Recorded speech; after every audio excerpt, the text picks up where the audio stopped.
I wanted to ask you, how did you find those two businesses that you chose to highlight? And do you have any other messages, I guess, about cooperative or worker-run workplaces? Well, there's a few hundred places like this. And I'm not talking about just, we all know about food co-ops. Mm-hmm. But I'm talking about these are actual businesses, and I wanted to show that they are not just hippy-dippy type places either, that those guys all look like Republicans there in Wisconsin at that robot place. But they saw very quickly how much better of a life they were having, not just in terms of how their income was better than people who had a comparable job in other places where they didn't own the business, but they were just happier. There was just less stress. We're not ever going to walk into work someday and be greeted by somebody with a banker's box and being told they have 5 minutes to collect their things and get out.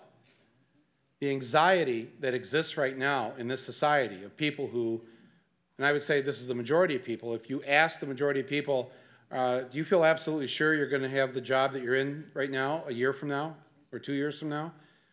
Very few people will answer enthusiastically yes to that question. Well, that works in corporate America's favor. That's exactly where they want you. They want you in a state of anxiety and fear and depression and despair because it's paralyzing and it inhibits us from being able to organize. Yeah. So they are geniuses in terms of how they've whipped this thing up. It's no accident that as the unemployment rate goes up, as it has been, the Dow Jones has gone up in corresponding fashion.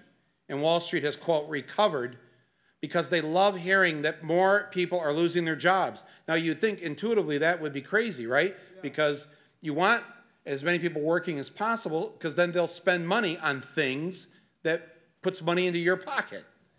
But they, starting about 30 years ago, around the time of Reagan, came up with this sick belief that if you got rid of people, which is your biggest expense, the employees, your bottom line is very quickly going to look very good because you get rid of half the people and the remaining half, you make them work twice as hard to do the jobs of the people that you've gotten rid of so you don't lose any production, right.